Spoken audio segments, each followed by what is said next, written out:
Bonjour tout le monde, c'est Monsieur 2X. Dans cette vidéo, nous allons découvrir ce qu'est l'équation vectorielle d'une droite. Donc au préalable, en tant que prérequis, je vous conseille vivement d'aller revoir la vidéo sur les points alignés, la multiplication scalaire et vecteurs collinaires. Dans cette vidéo, on va se poser la question suivante. Si on se donne deux points A et B, quel est l'objet mathématique que j'obtiens, que je construis, si on considère tous les points qui sont alignés avec A et B? Alors moi, ce que je vous conseille de faire, hein, si vous n'avez pas d'idée ainsi, prenez l'exemple prenez 2 points A et B, vous les mettez sur votre feuille. Peu importe l'orientation de ces points, hein. Par exemple, moi, je les place, de cette façon-là. Vous en choisissez 2 au hasard et puis après vous allez essayer de construire 5 points qui sont alignés avec A et B. Allez-y, hein, prenez le temps, mettez sur pause si vous voulez le temps de le faire. Alors moi, j'ai considéré ces 5 points-là qui sont en rouge. Après avoir fait ça, vous y rajoutez encore 10 points qui sont alignés avec A et B, qui sont différents de ceux déjà placés. Alors moi, j'en ai placé un peu plus, comme vous allez l'observer à l'écran. Et moi, ce que je veux, ce ne sont pas j'en veux pas 5, je veux pas 10 points qui sont alignés, moi je les veux tous. Et qu'est-ce qui se passe en fait? Il va se passer que, l'objet que je vais créer, eh bien, c'est l'objet en bleu ici, qui c'est votre droite. Donc l'objet que je crée, l'ensemble de tous les points alignés avec A et B, eh bien, c'est simplement la droite AB. Donc, on va répondre à notre question officiellement. Donc l'objet mathématique construit est donc la droite passant par le point A et B. Et ce qu'on a remarqué, ce on a dû satisfaire à chaque fois, c'était la même condition, c'était que le point devait être aligné avec A et B. Eh bien, en mathématiques, lorsqu'un point, un ensemble de points, où chacun des points satisfait la même condition, on lui donne un nom. On lui donne il y a une terminologie particulière qui est associée. Et on en a déjà touché un mot.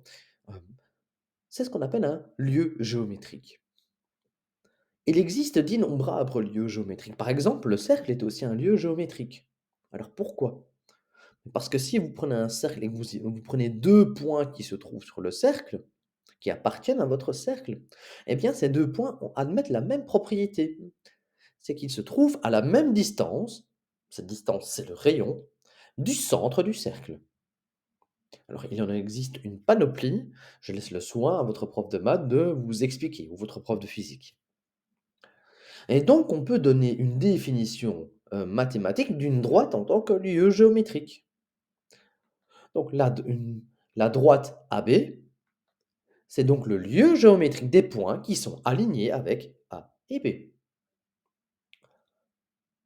Alors, quelque chose que j'ai déjà discuté dans de nombreuses vidéos, je vous ai déjà dit de nombreuses fois qu'à tout objet mathématique, à toute figure géométrique, je pouvais lui associer une équation.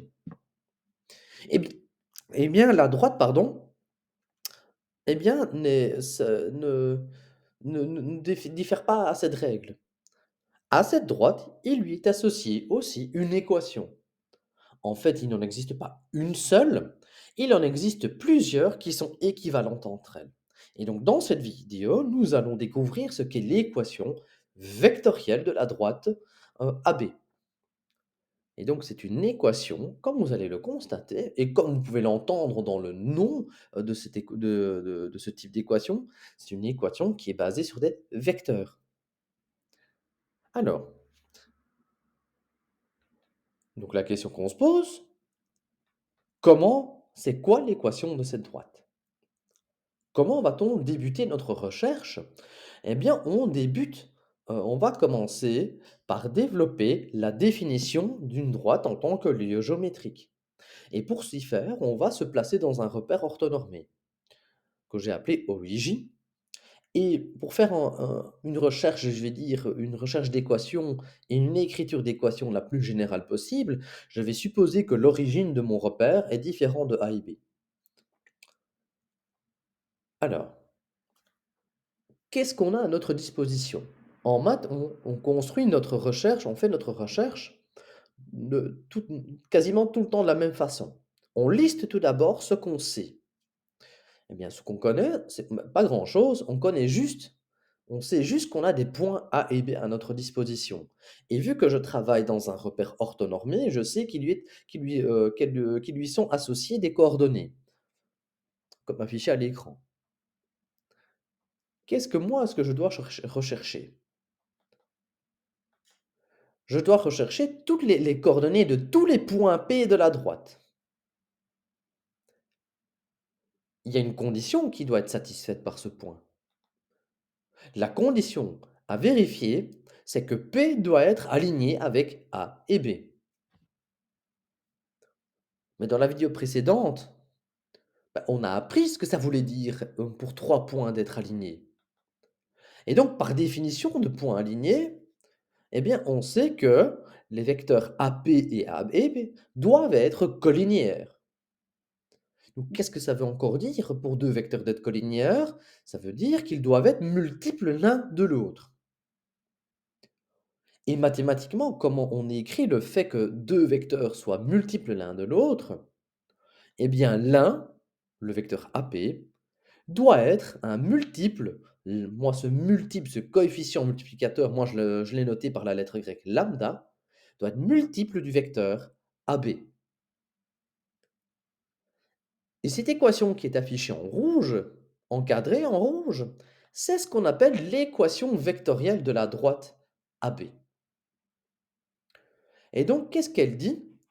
C'est que si je considère je veux rechercher le point P. Je veux rechercher les coordonnées du point P et je veux le trouver de façon vectorielle, grâce à des vecteurs. Qu'est-ce qu'il me dit, ce vecteur? Remarquez que le P est le sommet du vecteur AP. Eh bien, il me dit en fait que pour trouver la position du point P et donc trouver les coordonnées du point P, eh bien, il suffit de faire lambda. Je considère tous les multiples, c'est ça que ça veut dire cette parenthèse. Moi, ce que je veux, c'est considérer tous les multiples. Je veux rechercher tous les points alignés avec A et B. Donc, je dois considérer tous les multiples du vecteur AB. Et donc, je vais faire je vais rechercher tous les multiples du vecteur AB. Alors, j'ai fait une petite animation dans GeoGebra que j'aimerais bien vous montrer. Voilà. Donc remarquez que j'ai construit un lambda, j'ai pris 2 points au hasard, alors peu importe les coordonnées, ce n'est pas ça le but. Donc vous remarquez ici que le lambda est à 2,15 et donc j'ai mes 2 points, AB, donc je peux tracer la droite AB si je le désire et chaque fois que je vais donner une valeur, au lambda, eh bien je vais créer un point qui se situe sur la droite. Par exemple, si je prends lambda égale 0, je vais me mettre à 0 pour lambda. Ça veut dire que je ne considère aucun multiple. Ben, ça veut dire quoi si je ne considère aucun multiple? Ça veut dire que AP égale égale 0, le vecteur nul. Et donc, ça veut dire que le point P coïncide avec le point A. Si par exemple, je vais faire une animation, regardez bien, je vais mettre sur pause. Par exemple, là, le coefficient multiplicateur, le lambda, le multiple, c'est 2,5. Eh bien, le vecteur AP, c'est 2,5 fois le vecteur AB. Et le sommet de ce vecteur AP, donc le point AP, est un point de votre droite. Donc, ce qu'on peut faire pour que pour que vous puissiez en être totalement convaincu, je vais tracer la trace, je vais faire la trace du point P et vous allez observer ce qui se passe lorsque je vais mettre en route l'animation. Regardez ce qui se passe.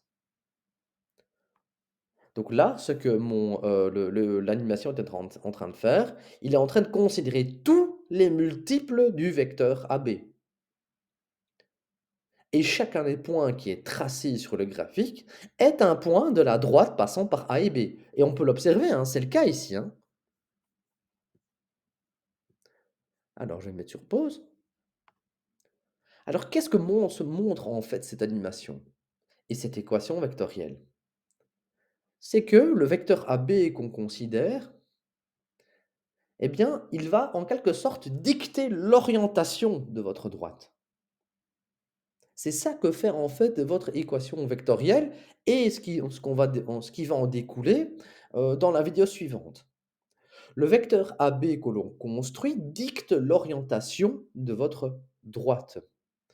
Et le problème, c'est que lorsqu'on veut tracer une droite, et ce sera le cas pour tous les autres types d'équations, ce n'est pas parce qu'on dicte l'orientation, on a quelque chose qui dicte l'orientation, qu'on a forcément une droite, la droite désirée. Il faut aussi préciser un point par lequel passe cette droite. Alors ici, dans notre cas, on en connaît deux, donc c'est génial.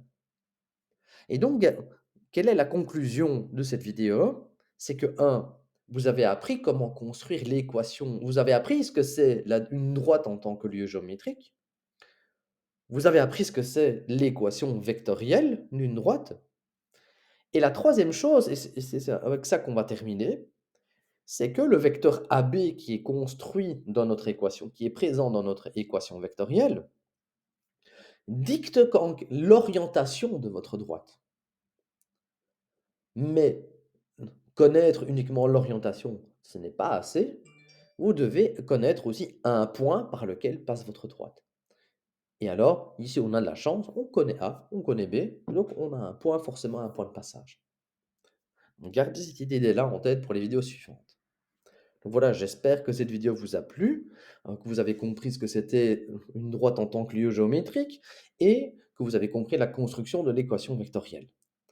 Alors je ne discute pas plus d'équation vectorielle parce que c'est vraiment, je vais dire, une c'est un intermédiaire purement théorique.